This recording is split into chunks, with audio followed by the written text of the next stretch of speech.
Сәлем достар, бүгін сіздермен дамский пальчики, яғни бикеш саусақтарын дайындайтын боламыз. Менімен бірге болыңыздар. Алдымен ыдысымызға суымызды, сүтімізді, жарты чайный ложка тұзымызды, 1 ас қасық қантымызды салып, және майымызды да салып, осылай суымыз бен сүтіміз қайнағанға дейін сондай отта қыздырамыз. Арасында қозғап тұрамыз. Осылай. Біздің суымыз қайнағанша майымыз да еріп қалады.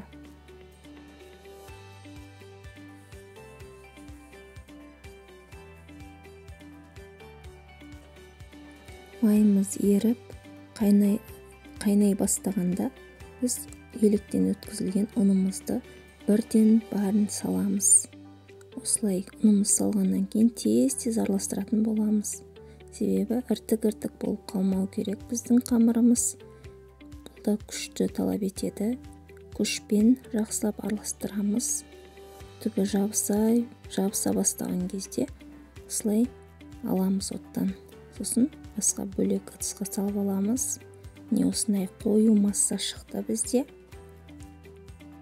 Енді осы массамыз шамалы суығаннан кейін жұмыртқамызды, 4 жұмыртқамызды бір-бірлеп салып араластыратын боламыз.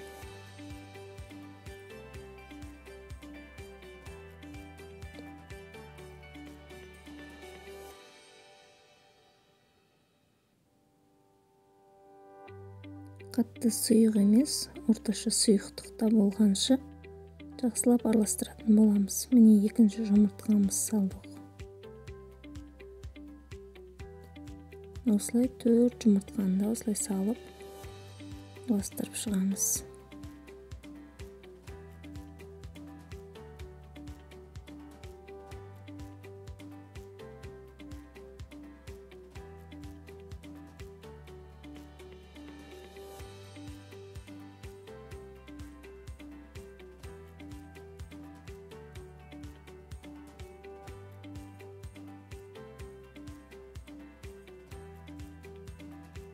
Міне төртінші жұмыртқамызды салып араластырдық.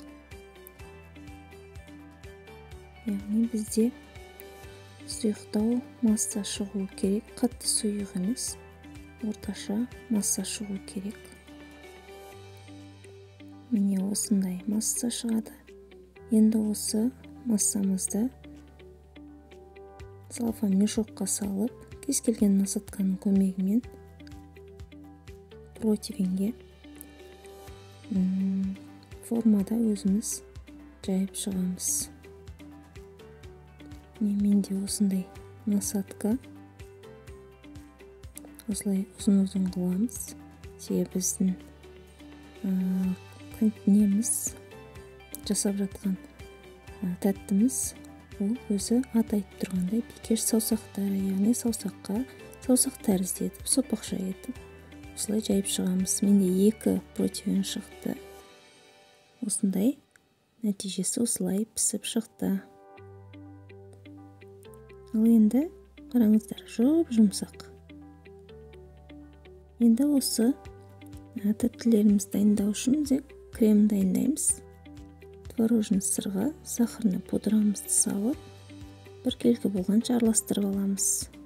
Өздеріңіз қалауларыңыз бойынша қаймақпен де крем жасауға болады. Қаймақты крем.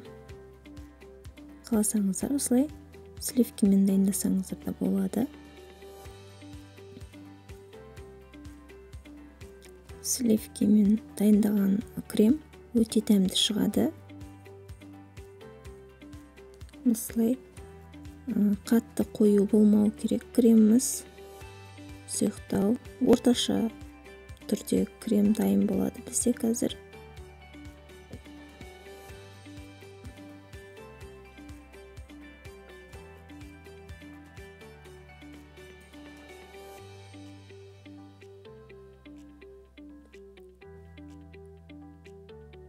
Не осындай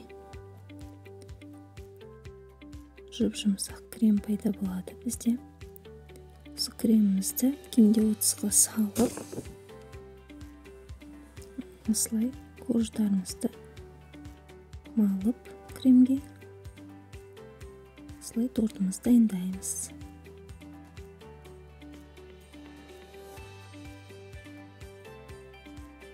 Бұдан да сұйықтау етсеңіздер болады. Менде шамалы қоюлау болып кетті кремі.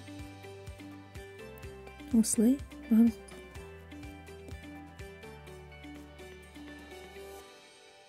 барлық кождарымызды осылай кремге малып шығамыз. Менде осындай 3 тарелка шықты.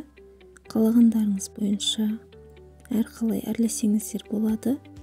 Мен бетіне шоколад құйып, үйде грек жаңғағы бар еді, сол грек жаңғағын майдалап бетіне сеуіп әрледім.